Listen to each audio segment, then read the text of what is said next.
Good morning and welcome to our lectures in climate dynamics, climate variability and climate monitoring.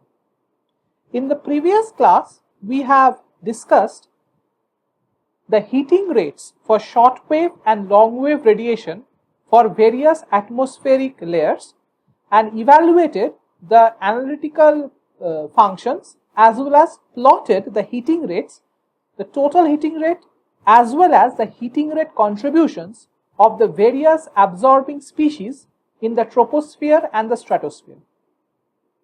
Now that the heating and the cooling rates are known, we can finally go and derive the temperature structure of the atmosphere, assuming that the atmosphere is at radiative equilibrium. That is, whatever heat it is gaining through absorption of radiation, the same heat it is losing through emission of that radiation. So,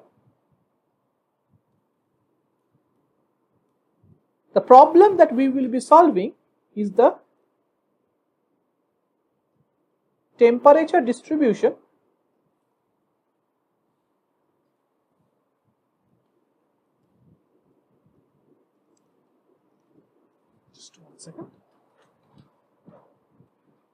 temperature distribution for a continuously stratified atmosphere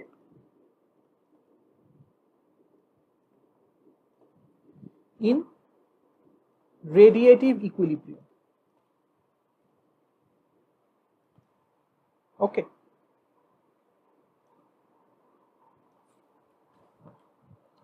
So this is a more sophisticated way of understanding the temperature distribution of the atmosphere rather than looking at an arbitrary set of isothermal atmospheric layers which are radiating and absorbing heat from each other as we did in the previous global warming model.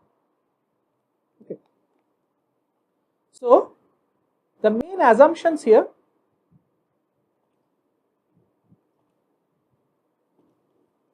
are, for simplicity here, and this we can relax in a more sophisticated model, but here we will assume that the atmosphere is transparent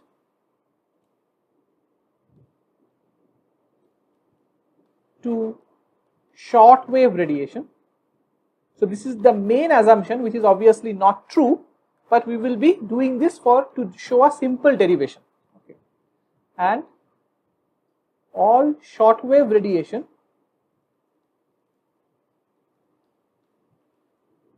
that is not being reflected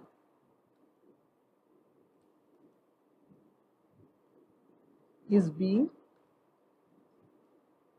absorbed by the ground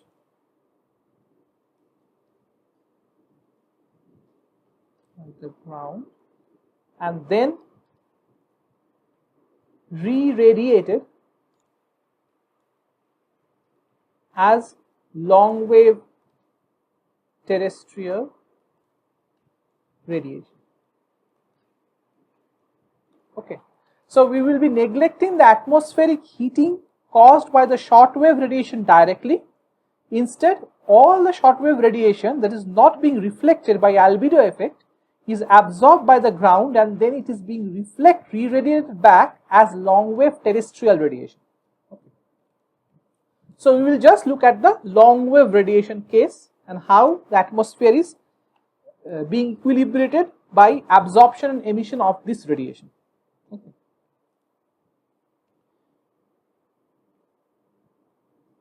For the atmosphere and ground, we have the diffuse approximation, DIFFUSE, diffuse approximation, that is the radiation intensity is independent of direction of emission, theta I. So whichever direction the radiation is being emitted, it's the same value regardless of the direction. That is the diffuse approximation. Second, and this is also a strong approximation that we will be using, that this is called the Gray approximation. That is, the mass extinction coefficient is independent of frequency nu in the IR range. Now, the question comes of why this is happening. All right. So obviously the mass extinction coefficient is dependent on the frequency. We have seen the large scale variations of the mass extinction coefficient value or the absorption cross section value, mass absorption or mass extinction coefficient value with frequency before. So what is the justification of this approximation? We can say this approximation is reasonably valid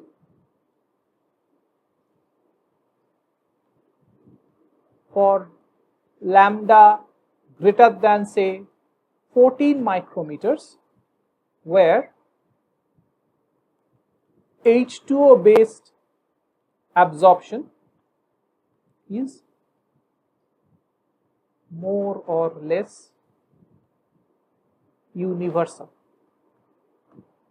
So if you remember how the absorption coefficient is for water vapor, so whatever is happening before 14, after 14, the absorption coefficient of water vapor increases to a certain high value and it remains more or less constant up to 100 micrometers.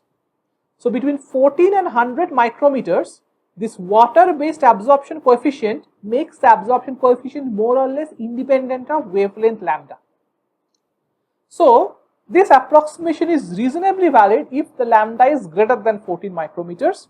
So we will make this approximation for the entire IR range, which is of course inaccurate, but that will help us develop an analytical solution to get the basic trends. Okay.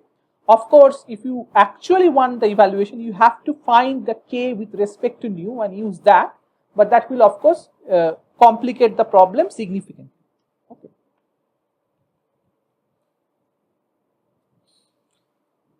So, using the diffuse approximation,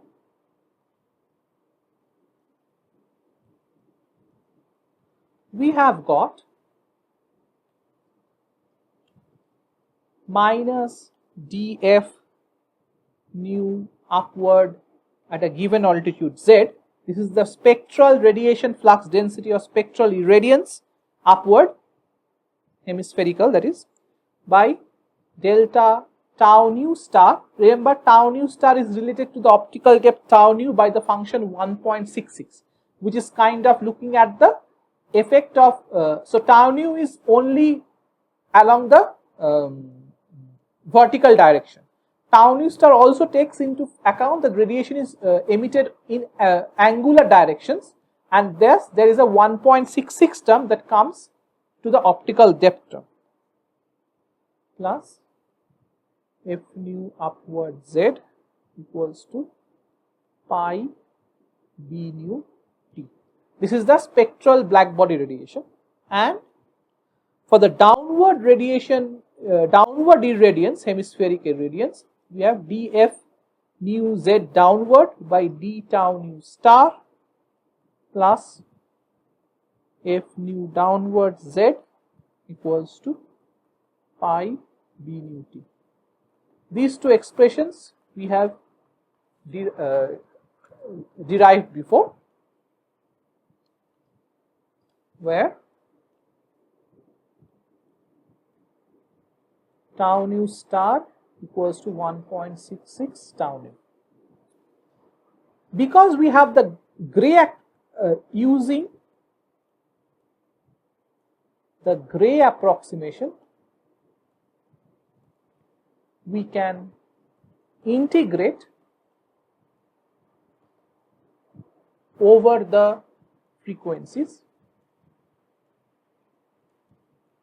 Now here I want to note two things. We have said the gray approximation is valid only for water vapor and it's for above 14 micrometers. But if you look at the atmospheric heating and the cooling rates in the troposphere, they are dominated primarily by water vapor. So this approximation works reasonably well within the troposphere, primarily because water vapor contribution overwhelms the contribution of all other gases whose frequencies, absorption mass coefficients or extinction mass coefficients do depend on the frequency nu. Okay, so it's a reasonable approximation for the troposphere over the frequencies of IR spectrum we get. So now, because we are integrating and because we have the gray approximation, the only thing that happens is the new term goes away. So we have minus df upward z d tau star plus f upward z equals to pi bt df downward z by d tau star plus f downward z equals to pi bt, where pi bt is equals to sigma t to the power 4. Okay, sigma t to the power 4 is the Blackbody irradiance. This is equals to pi times bt. So here basically what we have done, we have integrated the radiation spectral Blackbody radiation intensity over all frequencies to get the Blackbody radiation intensity, which we are calling as the bt. So bt is the total Blackbody radiation intensity. Okay, and the sigma t to the power 4 is the Blackbody irradiance or radiation flux density, and this is equals to pi times the Blackbody radiation intensity by the diffuse approximation. Okay, so this is equation 3, this is equation 4. Okay, we have previously assumed that atmosphere is transparent to short wave radiation, correct? That is, there is no short wave heating effect. So short wave heating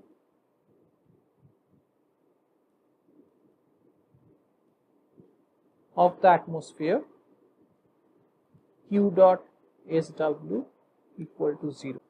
Now volumetric heating rate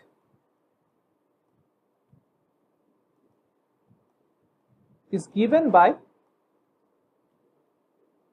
the density at Z Q dot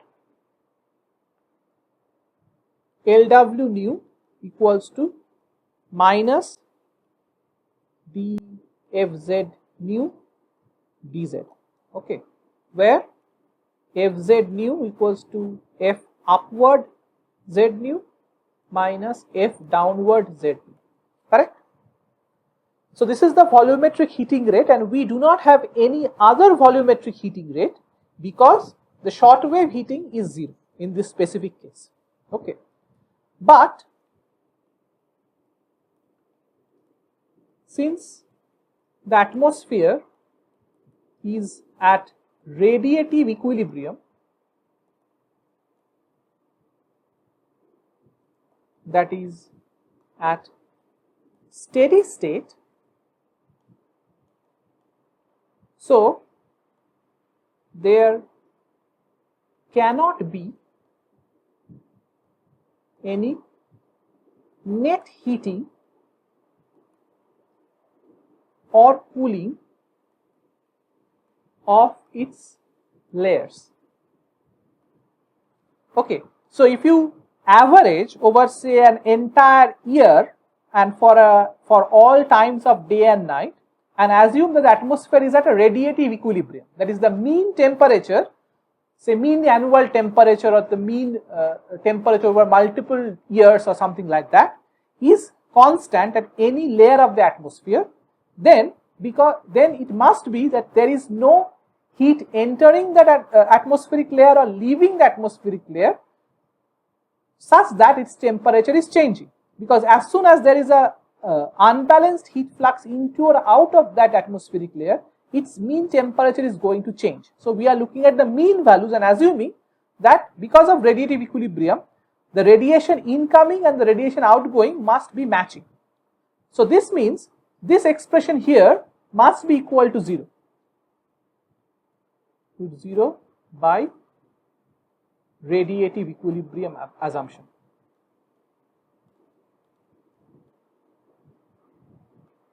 Okay, so now within the anthropogenic global warming perspective, this term is not equal to 0.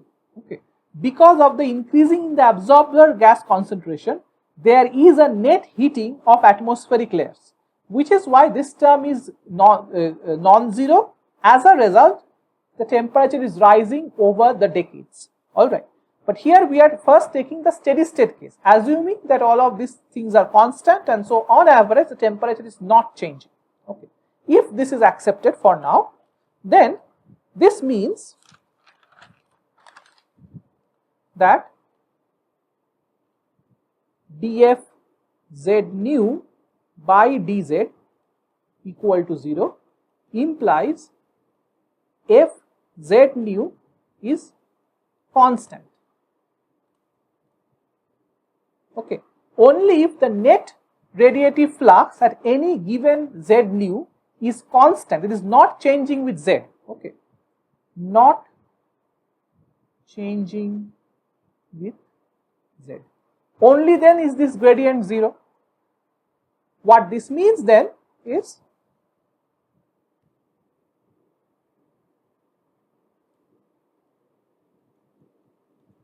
f z nu equals to f upward z nu minus f downward z nu equals to constant, or over the frequency band,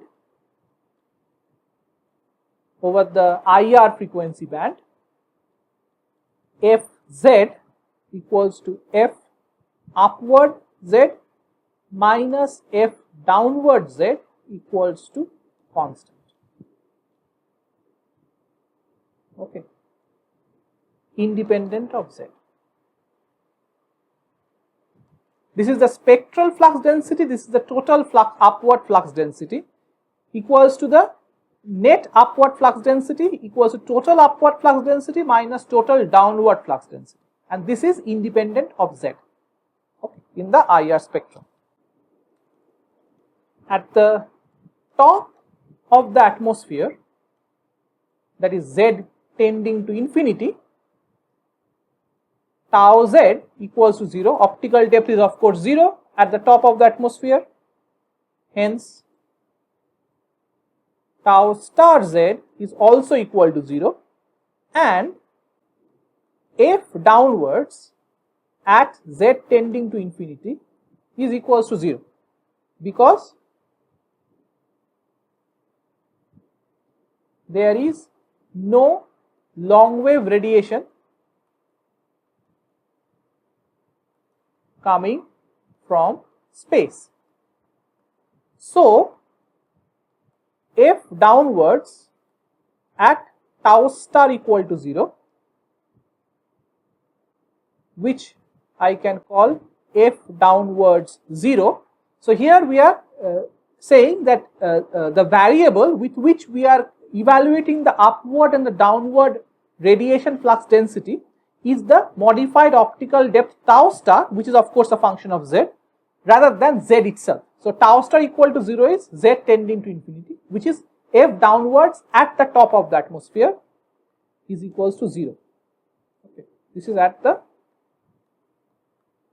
top of atmosphere. Okay. However, this term will always be a constant. Okay. So, Fz at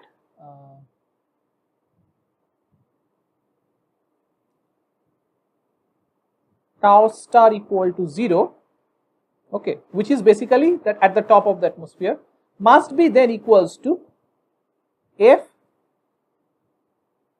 upward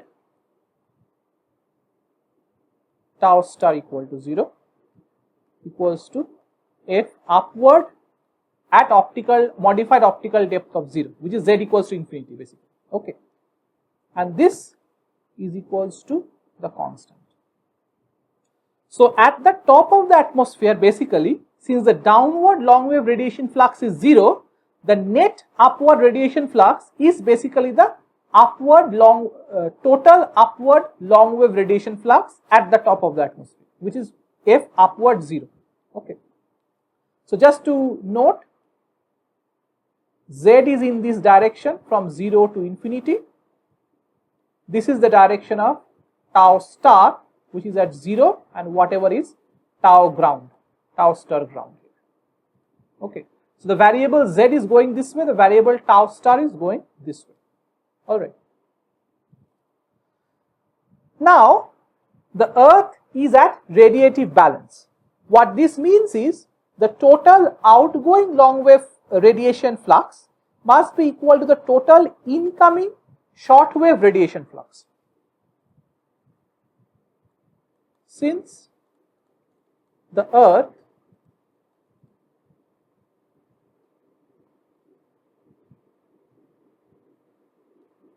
as a whole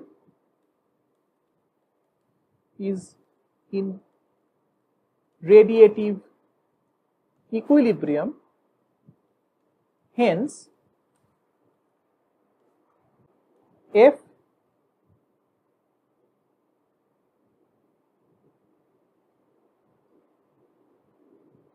Z long wave going upwards, net upward going long wave radiation must be equal to Fz short wave downwards, net downward going short wave or solar radiation, which is equals to S0 by 4 into 1 minus alpha, correct? Yes, which is equals to around 240 watt per meter square. Okay. So this Fz, which is the net upward moving long wave radiation, must be equals to the net downward moving short wave radiation, which at the top of the atmosphere is basically S0 by 4 into 1 minus alpha, where alpha is the albedo value, S0 is the solar radiation constant, radiation flux constant, which gives you 240 watt per meter square. So, Fz at tau star equal to 0, which we can call as F0, this is the long wave net upward radiation at the top of the atmosphere, is equals to S0 by 4 into 1 minus alpha, which is 240 watt per meter square, which is the value of the constant. So, at any given Z or tau star value, Fz at a given tau star value is equals to F upward for that tau star value minus F downward for that tau star value equals to S0 by 4 1 minus alpha, which is 240 watt per meter square. Okay. So this must be the net upward moving radiation flux density or irradiance at any location Z or at any modified optical depth tau star Z. These two expressions here may be changing, but the difference must be a constant. So this simplification we can use. Okay.